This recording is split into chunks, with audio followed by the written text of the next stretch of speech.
नमः शिवाय। ओम नमः शिवाय। ओम नमः शिवाय। ओम नमः शिवाय। प्रणाम प्रभु। बाबा जी की जय। बाबा जी की जय। बाबा जी की जय। बाबा जी की जय। बाबा जी की जय। बाबा जी की जय। बाबा जी की जय। बाबा जी की जय। बाबा जी की जय। बाबा जी की जय। बाबा जी की जय। बाबा जी की जय। बाबा जी की जय। बाबा जी की जय। बाबा जी की जय। मैं जलकुंड से और जल लेकर आता हूँ। बाबा जी की जय। बाबा जी की जय। बाबा जी की जय। बाबा जी की जय। बाबा जी की जय। बाबा जी की जय। बाबा जी की जय। बाबा जी की जय। बाबा जी की जय। प्रभु, अवश्य आपके असंख्य भक्तों में से किसी महान भक्त ने पूर्ण श्रद्धा और भक्ति के उच्चतम शरण पर पहुंचकर आपका स्मरण किया है और आप उन्हें ही दर्शन प्रदान करने जा रहे हैं। हाँ देवी, आपने सर्वथा उचित कहा। मैं अपने अत्यंत प्रिय विशेष भक्तों को दर्शन देने जा रहा हूँ। वो सिद्ध पुरुष, वो महात्मा कौन है प्रभु?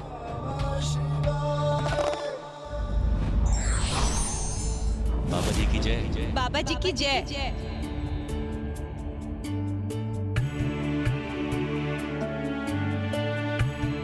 मैं पुनः यही पत्र बाबा जी को अर्पित कर देती हूँ।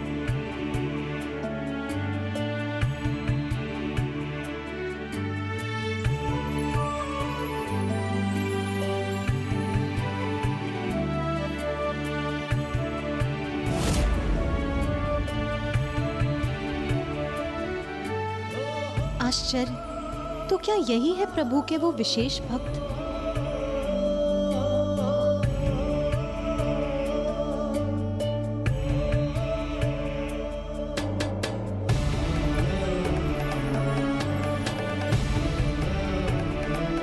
बाबा जी की जय। बाबा जी की जय। बाबा जी की जय। बाबा जी की जय।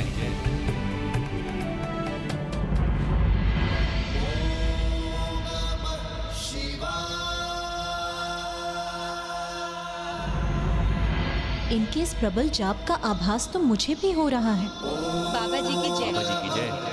बाबा जी की जय। बाबा जी की जय। बाबा जी की जय। बाबा जी की जय। बाबा जी की जय। बाबा जी की जय। ये किसका विचित्र स्वर है जिसकी गूंज यहाँ स्वर्ग तक पहुंच रही है? बाबा जी की जय। बाबा जी की जय। बाबा जी की जय। बाबा जी की जय। ये महादेव की कैसी विचित्र आराधना है। प्रभु के शिवलिंग के स्थान पर मात्र एक शिलाखंड है।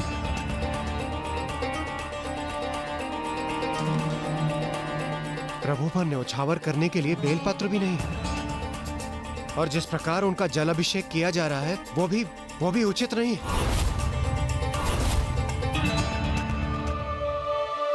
बाबा जी की जय। बाबा जी की जय। बाबा जी की जय। ये विचित्र नहीं, ये सर्वदा अनोखी पूजा है। मैं पूर्ण विश्वास से कह सकता हूँ, इन दोनों की अबोध निष्कपट पूजा भोलेनाथ तक अवश्य पहुंच गई होगी। बाबा जी की जय। बाबा जी की जय। बाबा जी की जय। बाबा जी की जय। बाबा जी की जय। बाबा जी की जय। बाबा जी की जय। प्रभु ब्रह्मांड के अनेकों स्थान पर स्थित होकर महान तपस्वी, योगी, ज्ञानी, महानतम पुरुष पूर्ण विधि विधान से और श्रद्धा से आपकी पूजा कर रहे हैं और आप इन भक्तों को अपना दर्शन प्रदान करने के इच्छुक हैं, जिन्हें ना ही पूजा की विधि का कोई ज्ञान है और ना ही किसी मंत्र का ज्ञान। उन्हें तो स्वच्छता और शुद्धता का भी कोई ध्यान नहीं है प्रभु। यहाँ तक कि आपके शिवलिंग की पहचान भी नहीं है इन भक्तों को।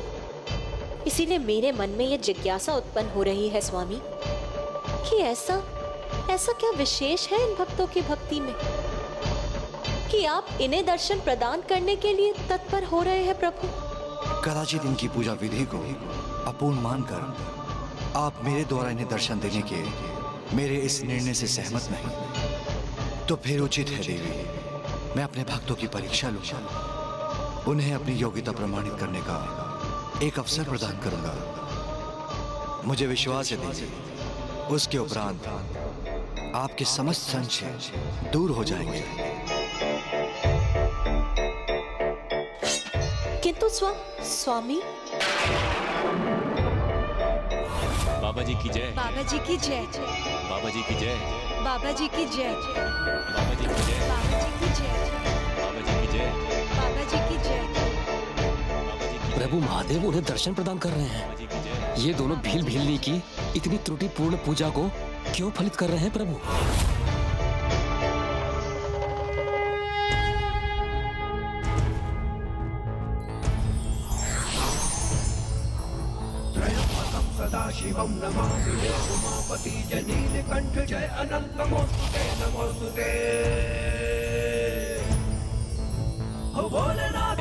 बाबा जी की जय। बाबा जी की जय। बाबा जी की जय। बाबा जी की अलख निरंजन, बाबा जी की जय। अलख निरंजन, बाबा जी की जय। बाबा जी की जय। बाबा जी की बाबा जय। जी की अलख जय। निरंजन।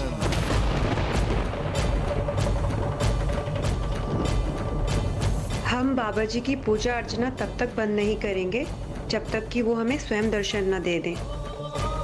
बाबा जी की जय। बाबा जी की जय। बाबा जी की बाबा जय। जी की जय। निरंजन, बाबा जी की जय। बाबा जी की जय। बाबा जी की जय। बाबा जी की जय। बाबा जी की जय। बाबा जी की जय। ये अबोध भक्त जो शिवलिंग को भी पहचानने में असमर्थ है, भला प्रभु को कैसे पहचान सकेंगे? बाबा जी की जय। क्या इस कुटिया के वासी इस योगी अति को अपने अतिथि के रूप में स्वीकार करेंगे, अथवा मुझे इस द्वार से बिना आश्रय प्राप्त किए ही लौटना होगा? पर हमने तो प्रण लिया था ना कि जब तक प्रभु हमें दर्शन नहीं देंगे हम अपने पूजा के स्थान से नहीं उठेंगे। उचित कहती हो तुम, किंतु मैंने ये भी सुना है कि अतिथि भी भगवान का ही स्वरूप होते हैं, अतः उनकी सेवा करना भी भगवान की पूजा प्रार्थना करने के समान ही है। तो फिर यदि हम अतिथि देव की सेवा करेंगे तो इससे हमारी पूजा भंग नहीं होगी। सत्य कहते हैं आप, फिर तो हमें इनका स्वागत करना चाहिए।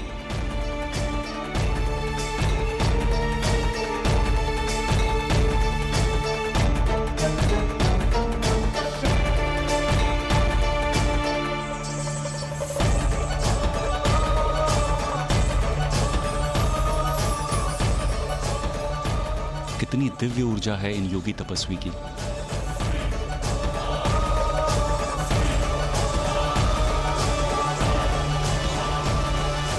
मैं एक योगी हूं जो निरंतर भ्रमण कर अपनी तपस्या करता है। यतिनाथ नाम है मेरा, और मैंने सुना है इस वन के मार्ग से जाने वालों को आपके यहाँ आतिथ्य प्राप्त करने का सौभाग्य प्राप्त होता है।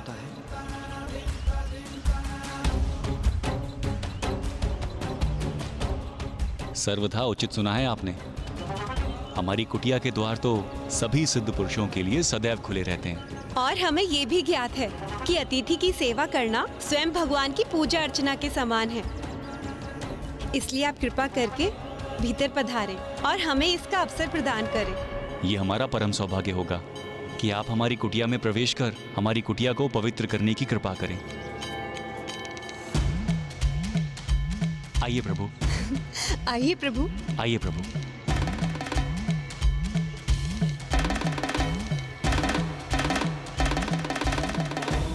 ये हमारे प्रभु स्वरूप हैं। हमें इनका नाम तो नहीं ज्ञात है, हम इन्हें बाबा जी कहकर पुकारते हैं। कदाचित ये हमारे बाबा जी की कृपा ही है जो आज हमें आपका आतिथ्य करने का सौभाग्य प्राप्त हुआ है।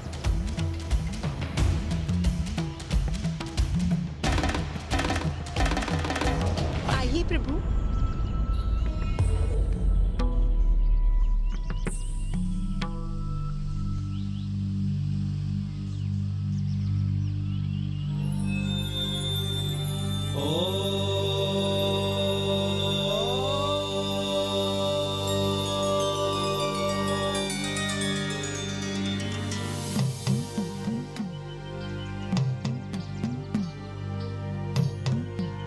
आइए प्रभु, आसन ग्रहण कीजिए।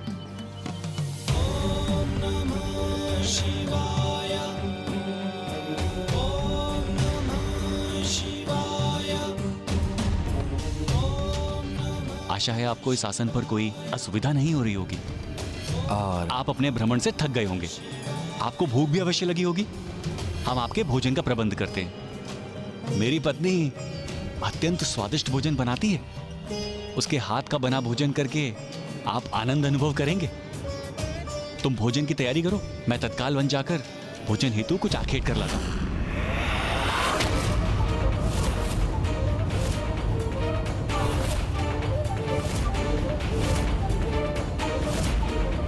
ये विचित्र भक्त क्या कह रहा है? ये तो महादेव को तामसिक अर्थात मांसाहारी भोजन करवाने की बात कर रहे हैं।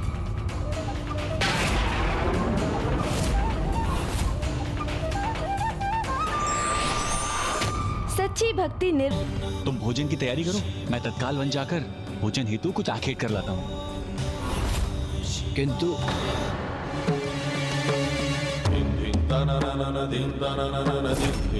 ये अबोध भील युगल करने क्या जा रहा है? ये क्या महादेव को तामसिक आहार प्रस्तुत करेगा? स्वामी भोलेनाथ है तो उनके ये भक्त भी अत्यंत भोले हैं, जिन्हें तो ये भी ज्ञात नहीं कि स्वामी भोजन में क्या स्वीकार करते हैं और क्या नहीं। क्या प्रभु महादेव सत्य में ही इस तामसिक भोजन का सेवन करने वाले हैं? स्वामी, क्या महादेव वास्तव में ये भोजन स्वीकार करेंगे?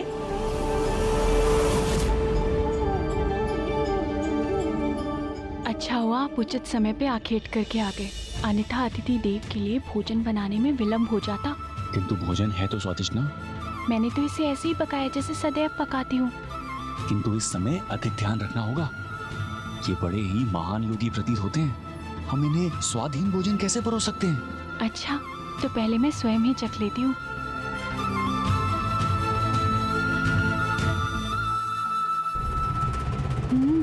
बहुत अच्छा है। देखिएगा, जब अतिथि देवी से ग्रहण करेंगे ना, तो वो भी आनंदित हो जाएंगे। उत्तम, अति उत्तम।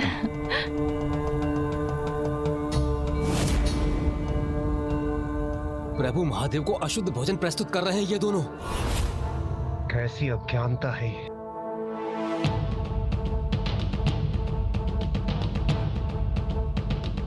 लीजिए प्रभु, भोजन ग्रहण कीजिए। लीजिए प्रभु, ग्रहण कीजिए भोजन। तुम भोजन की तैयारी करो, मैं तत्काल वन जाकर भोजन हेतु कुछ आखेट कर लाता हूँ।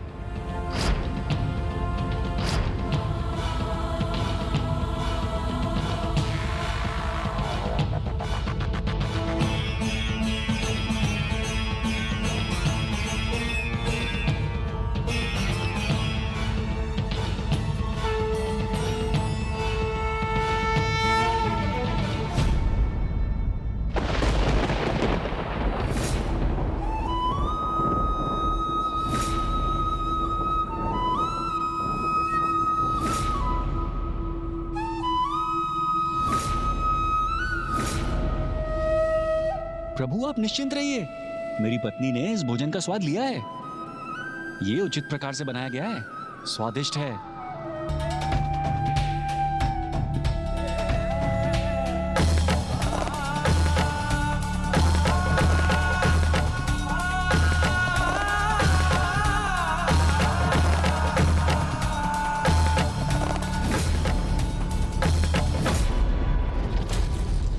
प्रभु महादेव ने तो वो निवाला भी स्वीकार कर ली।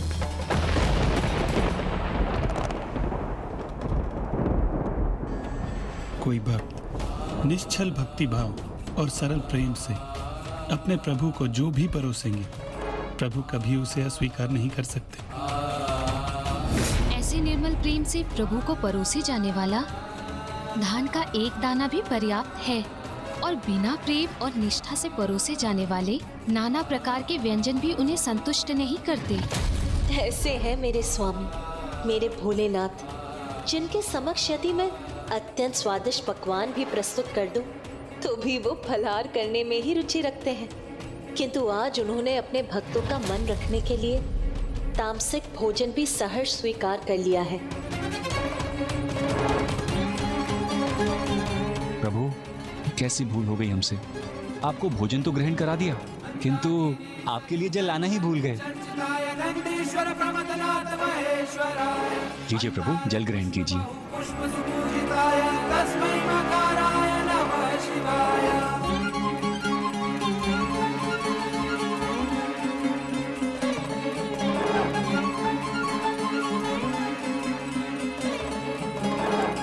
ये क्या, आपने इन्हें जल क्यों दे दिया? अभी तो हमने इन्हें मिष्ठान ही परोसा नहीं है। प्रभु, हमें दीजिए, हम शीघ्र मिष्ठान लेके आते हैं।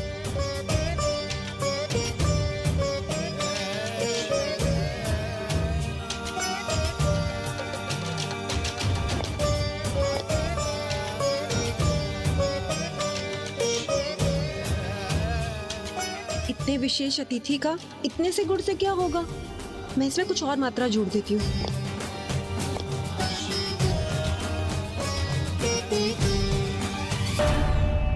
प्रभु, मिष्ठान के नाम पर हमारे पास ये गुड़ ही है। आशा है आपको ये भाएगा।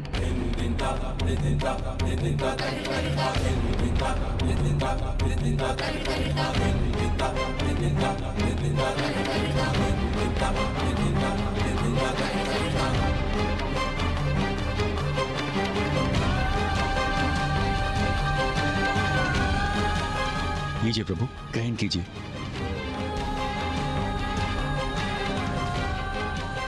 कैसा अनुपम प्रेम, कितना अनूठा सेवा भाव है इन भक्तों का, और कितना सरल विश्वास है इनका कि ये जितने मिष्ठान अपने अतिथि को प्रस्तुत करेंगे, उनके अतिथि का उतना ही अधिक सत्कार होगा।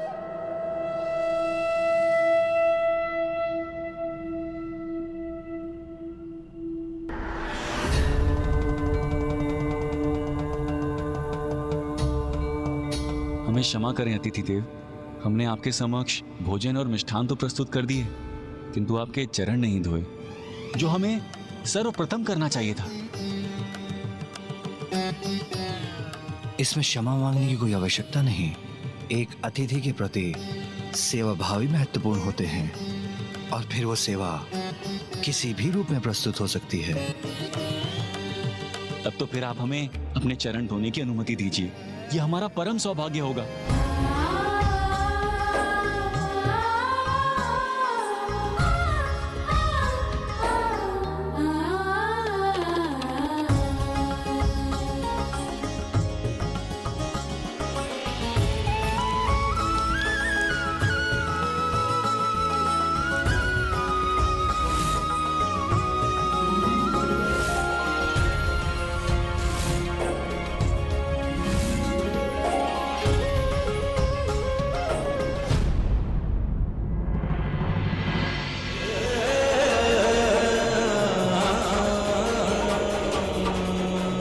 ये क्या किया आपने? जिस जल से मेरे चरणों को धोया, उसी का पान कर लिया। प्रभु, हमने तो सिद्ध पुरुषों से यही सुना है कि अतिथि स्वयं भगवान के रूप होते हैं, और उनके चरणों का जल चरणामृत।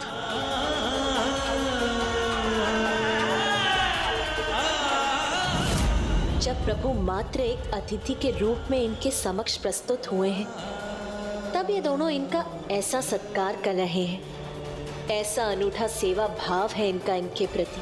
तो जब इन्हें ये ज्ञात होगा कि ये और कोई नहीं, स्वयं उनके आराध्य है, तब तो ये दोनों उनकी सेवा में अपने प्राण ही न्यौछावर कर देंगे।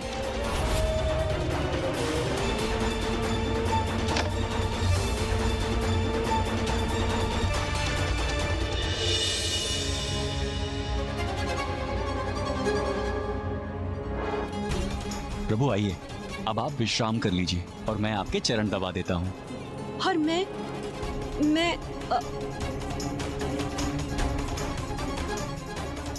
आपके लिए पंखा झलूंगी। आप दोनों मेरी पर्याप्त सेवा कर चुके हैं, इसलिए अब और कुछ करने की आवश्यकता नहीं। नहीं प्रभु, आपकी सेवा करने के इस अवसर से हमें वंचित मत कीजिए। हाँ प्रभु।